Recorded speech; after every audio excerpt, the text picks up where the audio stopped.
Hello दोस्तों, नमस्कार। मैं डॉक्टर अंकुशवाहा। दोस्तों, आज आपको लेकर आए हैं ऑर्गेनिक सॉल्यूशन का नेक्स्ट पार्ट। ये वो पार्ट है जिससे आपको ढेर सारे क्वेश्चन हूबहू मिलेंगे। सारे क्वेश्चंस जो अभी तक पूछे गए हैं उन क्वेश्चंस के नोट्स हम आपको उपलब्ध करा रहे हैं। ये वो नोट्स हैं जो पॉइंट टू पॉइंट्स हैं और आपको पूरा डिटेल नहीं पढ़ना है, बस आप इतना पढ़ लीजिए। यहाँ से बाहर ऑर्गेनिक सॉल्यूशन से कोई भी क्वेश्चन फिलहाल नहीं आएगा। तो अपनी तैयारी को यूं ही धार देते रहिए। और दूसरा, आप तैयारी करते रहिएगा और आप उसका इंतजार ना करिए कि विज्ञापन आएगा तब तैयारी कराएंगे, क्योंकि विज्ञापन आता है तो 2 से 4 महीने में एग्ज़ाम हो जाता है। फिर आप कहते हैं लो तैयारी, क्योंकि फिर उसमें आपको काम भी रहते हैं, शादियां भी रहती हैं, घूमना फिरना सब कुछ रहता है। तो फिर तैयारी आप लगातार बनाए रखेंगे तो आपका जो एग्ज़ाम है वो सरलता से निकल जाएगा। तो आज का वीडियो शुरू करें उससे पहले रिक्वेस्ट, चैनल को लाइक सब्सक्राइब दोस्तों के साथ शेयर करना ना भूलें। तो शुरू करते हैं आज का वीडियो। ऑर्गेनिक एवोल्यूशन का प्रोटेक्टिव रिजेम्बलेंस की बात करते हैं।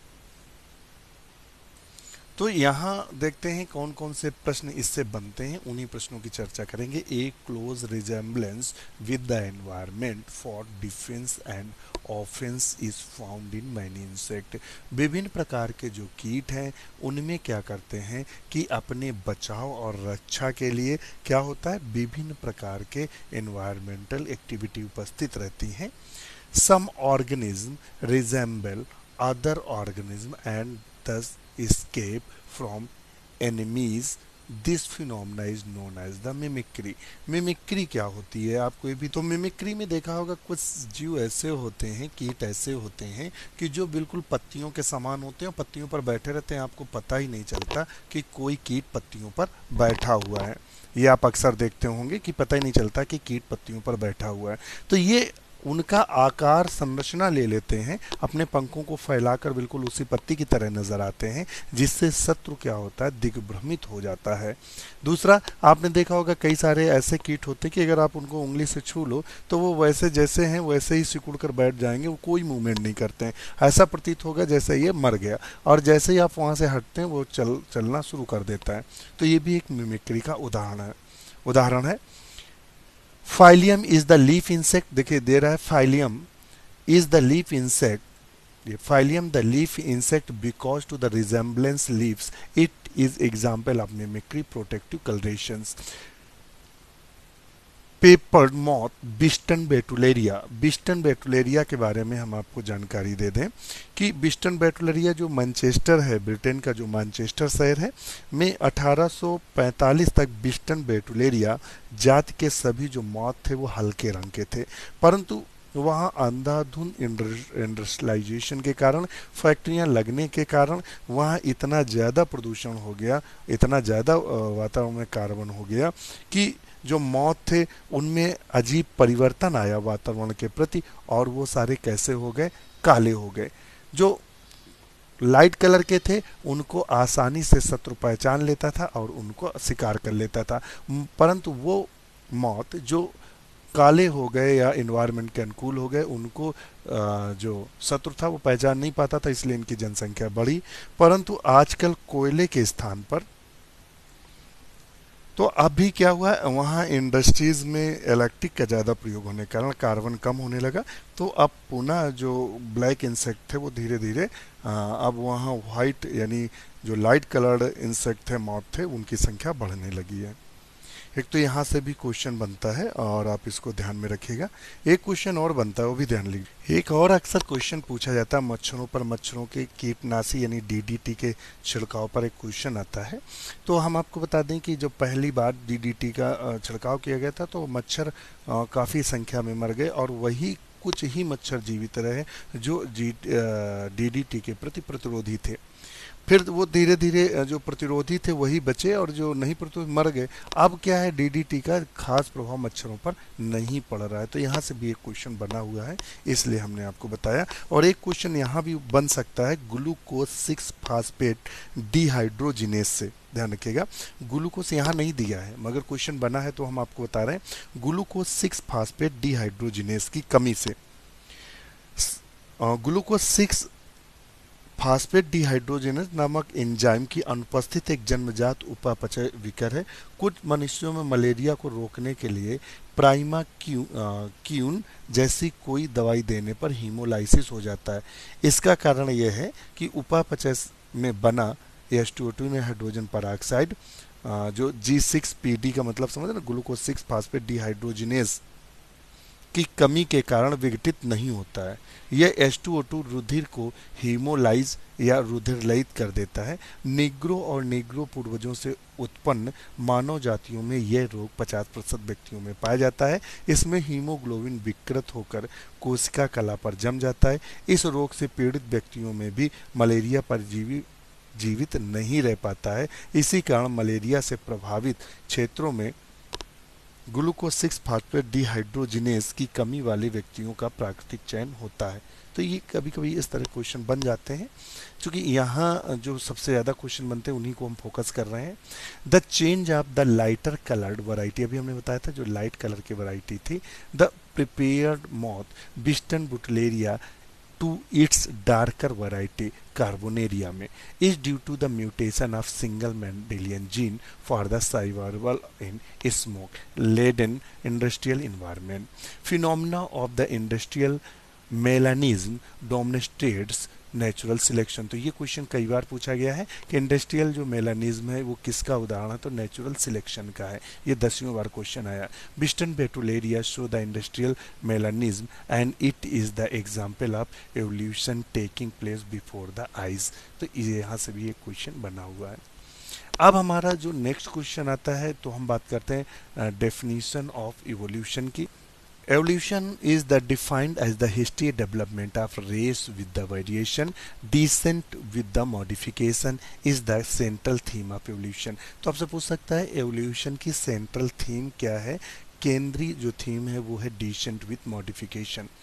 देखिए हम आपको सरल शब्दों में the concept of organic evolution postulates that organisms that appeared earlier were simpler. Earlier organisms have gradually changed into the existing complex. All organisms are the interrelated because of common organism। इसकी 2 line की परिभाषा है, आप सुनिएगा। सरलता से जटिलता की ओर होने वाले विकास को जैव विकास कहते हैं। वो विकास जो कैसा हो, सरल से जटिल की ओर, यानी बैक्टीरिया से आप जैसे हम जैसे लोग बने, तो ये किसका उदाहरण है, किसका उदाहरण है, जैव विकास का।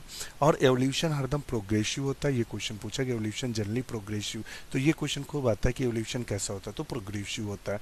Evolution is the most important required variation. Evolution के लिए जो मुख्य कॉन्सेप्ट है वो वेरिएशन, विविधता होगी तभी एवोल्यूशन होगा।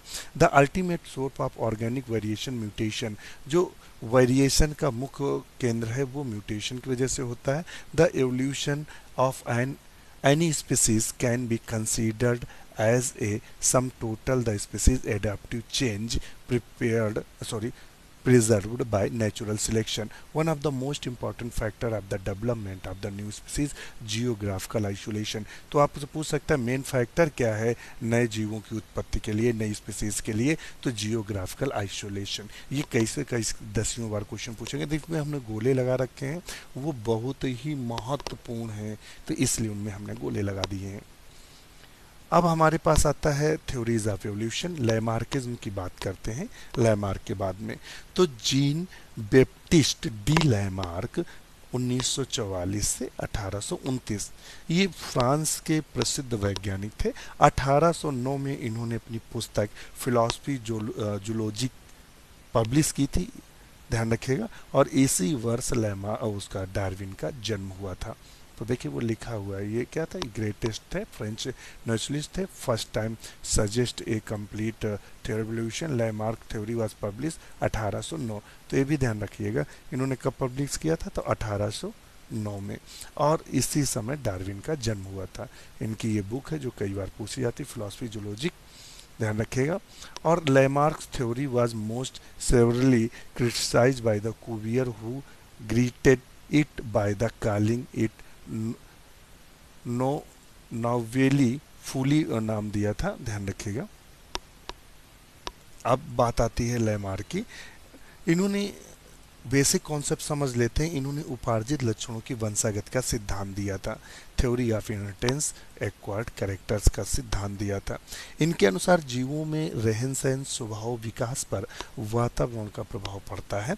वातावरण में परिवर्तन होने पर जीवों के कुछ अंग कार्य करना बंद कर देते हैं, धीरे धीरे छोटे होकर लुप्त हो जाते हैं, तथा कुछ अंग क्षमता से अधिक कार्य करते हैं और वो ज़्यादा विकसित हो जाते हैं। लेमार्क के कुछ बेसिक कॉन्सेप्ट भी थे, theory of use and disuse organs. तो कुछ बेसिक कॉन्सेप्ट थे, जैसे उन्होंने कहा था कि बढ़ने की tendency to the increase in size, प्रत्येक जीव में बढ़ने की प्रवृत्ति होती है। एनवायरमेंट इफेक्ट, वातावरण का सीधा प्रभाव जीव पर पड़ता है, तथा अंगों का उपयोग अनुपयोग हमने बताया, उपार्जित लक्षणों की वंशागत के बारे में भी बताया। इसके लिए इन्होंने एग्जाम्पल भी दिया था जिराफ का।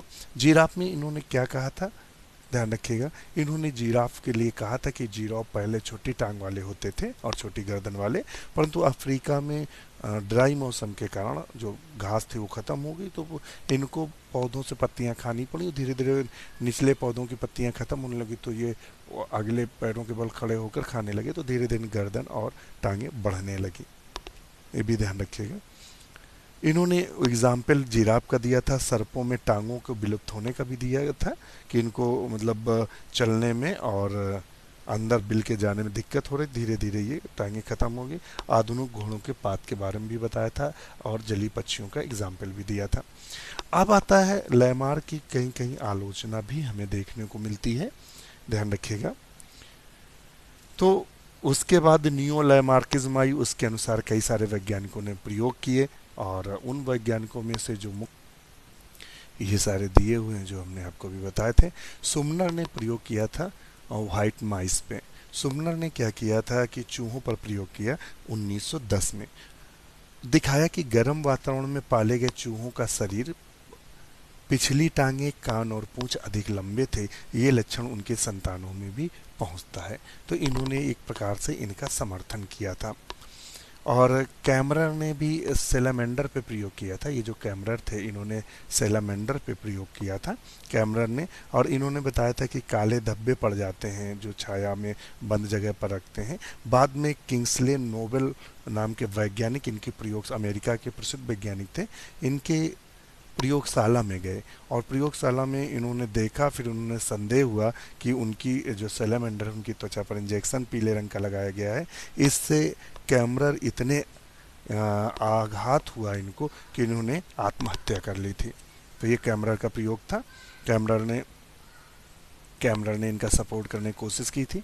The greatest blow Lamarckism came from the work of Kammerer जो था उनकी आत्महत्या कर ली। The greatest blow Lamarckism came from the work of the German scientist August Weismann. Weismann cut the tails of mice 18 generation but no single mouse was born without tail. तो इन्होंने इनकी theory को वीजमान ने कैंसिल कर दिया। उन्होंने 80 पीढ़ियों तक चूहों की पूंछ काटी और जब 81वीं पीढ़ी में भी चूहा पूंछ वाला हुआ तो इन्होंने कहा कि ये इनका जो बताया हुआ लॉ है वो फॉलो नहीं होता है।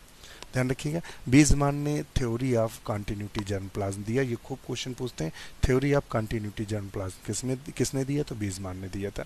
देखिए भारत में भी हम लोगों में जो हिंदू धर्म में है नाक और कान छेदने की प्रथा चलती है, और आपकी माता जी, आपकी बहन, आपकी पत्नी, इस तरह से लगभग हर लेडीज इस प्रोसेस से गुजरती है। और मगर जब उनके बच्चे होते हैं तो नॉर्मल होते हैं, उनके ईयर्स और नाक में छेद नहीं होता है। तो ये एग्जाम्पल किसका है? तो ये एग्जाम्पल है किस बात का है बताएंगे। तो ये एग्जाम्पल इस बात का है कि लैमार्क का नियम यहाँ फॉलो नहीं होता है। तो ध्यान रखिएगा। Neo Lamarckism believe that only those character whatever be their origin and nature that could affect the germ plasm are heritable and other are not. तो नियो लैमार्किज्म दिया गया बाद में। नियो लैमार्किज्म में ये कहा गया कि वो लक्षण पीढ़ीगत होते हैं जो जर्म प्लाज्म को इफेक्टेड करते हैं, वो लक्षण पीढ़ी दर पीढ़ी नहीं चलते हैं जो जर्म प्लाज्म को इफेक्टेड नहीं करते हैं। तो इस तरह से लैमार्क, और यहाँ से 2 से 4 क्वेश्चन एग्जाम में देखने को मिलते हैं। डार्विन का जो नियम है, डार्विन के क्वेश्चन हैं, वो अगले वीडियो में आपको देखने को मिलेंगे। इसी के साथ नमस्कार।